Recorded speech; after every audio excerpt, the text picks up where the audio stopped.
மக்கா பீகார் தேர்தலில் இண்டி கூட்டணிக்கு பெரிய அடி விழுந்திருக்கு. விழுகாம பின்ன என்ன செய்யும்?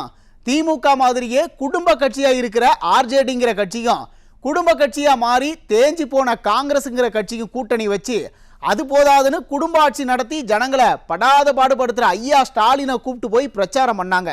அப்பவே இது நாசமாக தான் போக போகுதுன்னு தெரிஞ்சது. ஆனா இப்படி கேவலமா தோப்பாங்கன்னு யாருமே எதிர்பார்க்கல.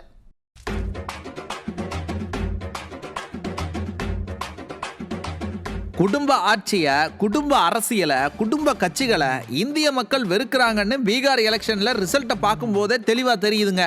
எந்த அளவுக்கு வெறுக்கிறாங்கன்னு கேட்டிங்கன்னா, முதலமைச்சர் வேட்பாளர் தேஜஸ்வியே பலமாக அடி வாங்கியிருக்காருன்னா பாருங்களேன். அதாவது இந்த தேஜஸ்வி யாதவ்ங்கிறோட கட்சி இருக்குல்ல, அது அந்த ஊர் திமுக. அப்பா, அப்பாவுக்கு பிறகு மகன், மகனுக்கு பிறகு பேரன்னு வாழையடி வாழையா குடும்ப அரசியல் பண்றாங்க. அவங்களோட குடும்ப கட்சியான காங்கிரஸும் சேர்ந்தது. கூடவே நம்ம ஐயா ஸ்டாலினும் போய் பிரச்சாரமெல்லாம் பண்ணாரு. பீகார் முழுக்க ஐயா ஸ்டாலினோட அலை வீசுதுன்னு இங்க இருக்கிற ஊடக உடன்பிறப்புகள் உருட்டுனாங்க. இங்கேயே ஒன்றும் இல்லையா, அங்க என்ன இருக்கும்? அந்த அலையோட லட்சணம் இன்னைக்கு தெரிஞ்சிருச்சுங்க. அது மட்டும் இல்ல, அங்க ஒருத்தர் இருக்காரு, நமக்கெல்லாம் தெரிஞ்சவர் தான். ஐயா ஸ்டாலின் விடியல் தருவாருன்னு ஒரு விளம்பரம் பண்ணாங்கல்ல, அதுக்கு ஐடியா கொடுத்ததே பிரசாந்த் கிஷோர். அவரும் அங்க மரண அடி வாங்கியிருக்கிறாரு.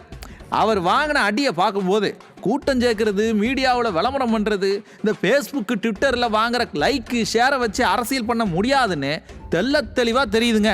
ஆக குடும்ப அரசியல் பண்ணுறவங்களையும் வெட்டியாக கூட்டம் கூட்டி விளம்பரத்தில் அரசியல் பண்ணுறவங்களையும் மக்கள் வெறுக்கிறாங்கன்னு இந்த முடிவில் இருந்து தெளிவாக தெரியுது. இன்னைக்கு பீகாருங்க, 2026 தமிழ்நாடு.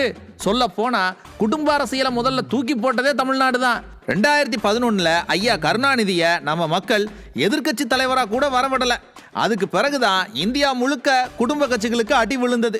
அந்த வகையில் பார்த்தா தமிழ்நாடு தான் இந்தியாவுக்கே முன்னோடி.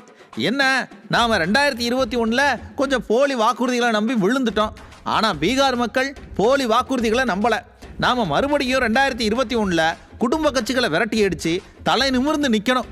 திமுகவுக்கு மரண அடியை கொடுக்கணும். அதுக்கு இந்த பீகார் ரிசல்ட் ஒரு உதாரணமாக இருக்கட்டும்.